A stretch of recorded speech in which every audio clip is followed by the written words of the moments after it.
Hello friend, সবাই কেমন আছো? আশা করি অনেক ভালো আছো। নেই কাজ তো কই বাদ, মেহেন্দি করতে বসে গেছি। কারণ শনিবার দিন বাবু ড্রয়িংয়ে গিয়েছিলো, সন্ধ্যেবেলা একা একা ফিল করছিলাম, বোর লাগছিল। তো ভাবলাম একটু আঁকিঝুঁকি করি হাতের ওপরেই। তো মেহেন্দিটা ঘরেই কেনা ছিল, সেই জামাই ষষ্ঠীর সময় কিনে আনতে বলেছিলাম, করার সময় পাইনি, তাই জন্য মেহেন্দি করতে বসে গেছি। আর মেহেন্দি টেহেন্দি করে নিয়ে রাত্রিবেলায় গুড নাইট করে ফেলেছি। আর শনিবার দিন আমি ব্লগ দিতে পারিনি, তার জন্য অনেক সরি। আর তারপরে রবিবার সকালে দেখো বাবুকে পড়তে বসিয়ে দিয়েছি, সকালে সমস্ত কাজকর্ম সেরে। আর এখন অম্বুবাচি যেহেতু পুজো টুজো করতে নেই, করা হয় না। এই যে আমার কর্তামশাই এখন বাচ্চাদের মতো গাড়ি নিয়ে খেলা করছে। আর ওখানে মুনুদা শুয়ে আছে, সবাই দেখতে পাচ্ছ। দেখো মেহেন্দির রঙটা কত সুন্দর হচ্ছে। নাকি মেহেন্দির রঙ নাকি গাঢ় হলে বর ভালোবাসে। আমার বর কোথায় যে ভালোবাসছে সেটা দেখতেই পাচ্ছি না। হয়তো আমি চোখে চশমা পরে আছি, আমার বর বলবে। তো আমি বললাম রবিবার যেহেতু একটু কিছু খাওয়া হোক। ইলিশ মাছ এনেছিল, ইলিশ মাছটা দেখো কতটা ছোটো, তবে ইলিশ মাছের বেস্ট সেন্ট ছাড়ছিল। তো আমি ওটাকে ভালো করে রান্না করবো। আজকে বললো তুমি যা খুশি রান্না করলো। আর এটা বলে গেল যে সবজির কিন্তু অনেক দাম, টমেটো কাঁচা লঙ্কা এগুলো নাকি ভীষণ দাম। আর ঠিক আছে, আমি একটু কম করে খরচা করবো, কি আর করা যাবে। তো বিম করে আলু দিয়ে বেগুন দিয়ে একটা মাছের মাথা দিয়ে একটা চচ্চড়ি করেছি, ইলিশ মাছ দিয়ে বেগুন আলু দিয়ে। আর বলো না, কালো জিরে আর কাঁচা লঙ্কা দিয়ে একটা ঝোল বানিয়েছি। আর এখানে দেখো বাবু আর বানটি খেলা করছে। আর আজকে ভেবেই নিয়েছি একটু অনেক রকম রান্না করব। এই যে আমার চচ্চড়ি কমপ্লিট, এবার আলু বেগুন দিয়ে ঝোলটা করব।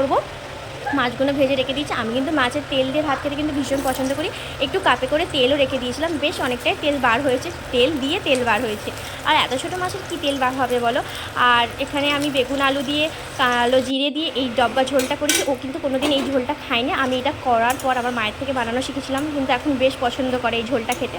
আর করেছিলাম সর্ষে পোস্ত দিয়ে ইলিশ মাছের ঝাল। ইলিশ মাছ করবো মানে এবছর প্রথম ইলিশ মাছের আমি রান্না করছি আর কি। বর্ষাকালে প্রথম ইলিশ মাছ, তো একটু ভালো মন্দ করে নিই। আর রবিবার যেহেতু, আর বিকেলবেলা বলেছিল একটু ঘুরঘুর করতে যাব, বেশ ভালো লাগছিলো। কিন্তু ওয়েদারটা এত খারাপ হয়ে যাচ্ছে। আর এদিকে দেখো সাঙ্গপাঙ্গদের নিয়ে খেলছে, চিকুও আসছে। এখানে আছে চিকু, পুকু, বিতান, বান্টি আর আছে গুড্ডু, সবাই মিলে খেলছে। আর আমি একবার করে দেখছি আর একবার করে রান্না করছি। আর দেখো এখানে বাবুরা কত দুষ্টুমি করছে, একবার করে দেখতে কাদা পায়ে শুধু ঘরে উঠে যাচ্ছে। কি অন্যায় করছে রে বাবা, বুঝতেও পারছি না, এত অন্যায় করছে। মা জানলা দিয়ে দেখে দেখে বলছে এই ঘন্টু যাস না রে, যাস না রে। মা তো বেশি ভালো করে হাঁটতে আরে পারছে না, একবার করে বলছে দেখো না গো, দেখো না গো। তো নাও, ঝিরঝির করে বৃষ্টি চলে এলো, বাবুকে স্নান টান করিয়ে দিলাম। আর এত জোরে মুষলধারে বৃষ্টি হয়েছে যে বলার মতো নয়। তোমাদের ওখানে একটু বৃষ্টি হয়েছে? এরকম দেখো গাছপাত পুরো শুয়ে পড়েছে, এত বৃষ্টি হচ্ছে।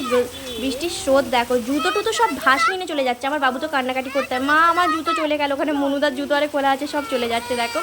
আর আমাদের মনে পড়ে যায় এরকম বৃষ্টির স্রোত দেখে যে কাগজ ছিঁড়েই আমি নৌকো বানাতে আরম্ভ করে দিতাম। স্কুলে যখন এরকম দেখতাম পাইপ দিয়ে জল যাচ্ছে, এই সবগুলো না খুব ভালো লাগতো, খুব ভালো ফিল করতাম প্রাকৃতিক দৃশ্যগুলো। এখন আর কি আর করা যাবে, এখন দেখতে হবে কোথায় ওপরে ছাদে জামা কাপড় আছে তুলতে যাই গো, কোথায় পা মোছা আছে তুলে নাও গো। শুধু এইসবই করা হয় বৃষ্টি এলে, ছোটোবেলার জীবনটা অন্যরকম হয়। তো নাও, দুপুরের লাঞ্চটা আমার কমপ্লিট করা হয়ে গেল। বিকেলবেলায় ঘুরু করতে যাবো যেহেতু, সেই জন্য না শুয়েই তাড়াতাড়ি বেরিয়ে পড়লাম। বৃষ্টি থামতেই আমরা চলে গেলাম। দেখো কি জল জমেছে রাস্তাঘাটে। এখানে খাওয়া দাওয়া করা হয়ে গেল। বাবু তো দেখেই লোক সামলাতে পারলো না, চিকেন চপ ভেজিটেবল, তবে চিকেন আরে খাওয়া হয়নি, ডিম খাওয়া হয়নি, ফিশ ফিঙ্গার নিয়ে হয়েছিল আর ভেজিটেবল চপ। আমার ভিডিওগুলো কেমন লাগে, ভালো লাগলে অবশ্যই লাইক করো, সঙ্গে থেকে সাথে থেকে চ্যানেলটা সাবস্ক্রাইব করে দাও। Thank you.